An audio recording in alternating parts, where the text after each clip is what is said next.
Halo sahabat sekalian, ketemu lagi di channel PLTS Sederhana. Gimana kabar sahabat semua? Semoga tetap dalam keadaan baik dan juga sehat selalu. Oke sahabat, jadi sekarang ini cerah banget ya, dan sudah mulai panas. Untuk panel surya sudah ya terkena panas semua. Dan kebetulan ada yang nanya tentang router. Jadi apakah router itu bisa dikasih tegangan lebih dari 12 volt? Nah, sepengalaman saya menggunakan modem ya sejenis router juga, itu saya pernah menggunakannya dengan tegangan di atas 12 volt ya sampai 13 volt, sampai juga mungkin ketika baterai penuh di 14 volt.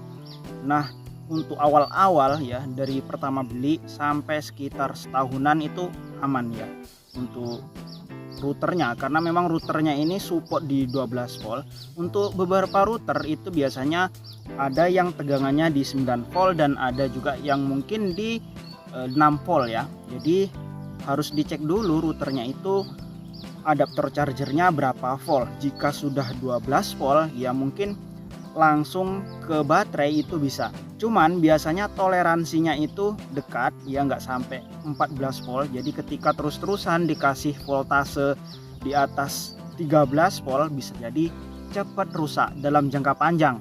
Tapi ketika hanya sebentar saja mungkin aman. Nah, ketika dihubungkan dengan baterai, terutama baterai yang menggunakan BMS, ini perlu hati-hati.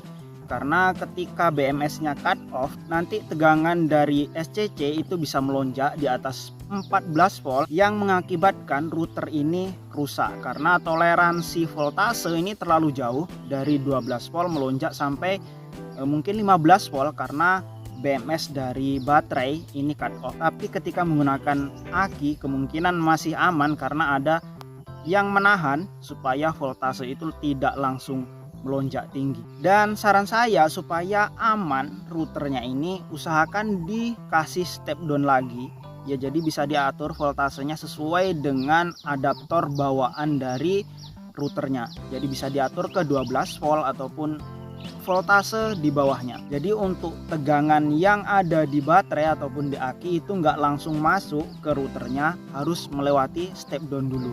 Jadi benar-benar sesuai dengan kemampuan routernya. Nah, ketika tanpa dikasih step down biasanya voltasenya bisa naik turun.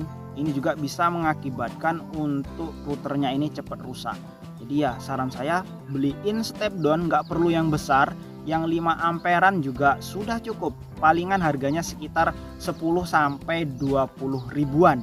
Ini sudah cukup untuk mengamankan routernya. Nah, untuk router yang di bawah 12 volt, misalnya 9 volt ataupun 5 volt, 6 volt gitu ya, pokoknya di bawah 12 volt, menggunakan step down ini juga solusi ya, bisa diturunkan tegangannya dari aki gitu.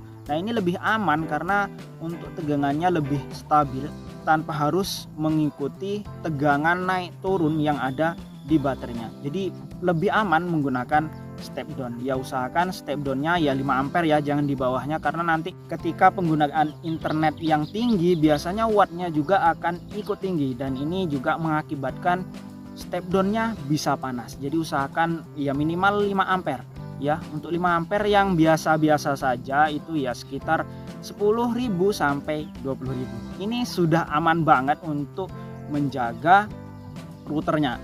Karena saya pernah menggunakan router itu langsung dari baterai iPhone 4 ya. Ketika digunakan dalam jangka panjang ya, router saya rusak, jebol di bagian inputan dari adaptor chargernya ataupun adaptor untuk supply energi ke routernya, rusak gitu. Jadi harus diperbaiki dan sekarang sudah bagus ya, menggunakan step down juga untuk mengakalinya supaya lebih stabil tegangannya.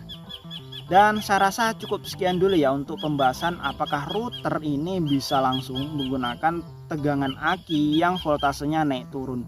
Bisa dari 12 sampai bahkan 14. Nah, ketika cut off bahkan bisa melewati 14. Dan semoga bermanfaat bagi sahabat semua yang di rumahnya mungkin sudah ada router jadi mungkin langsung backup ke aki.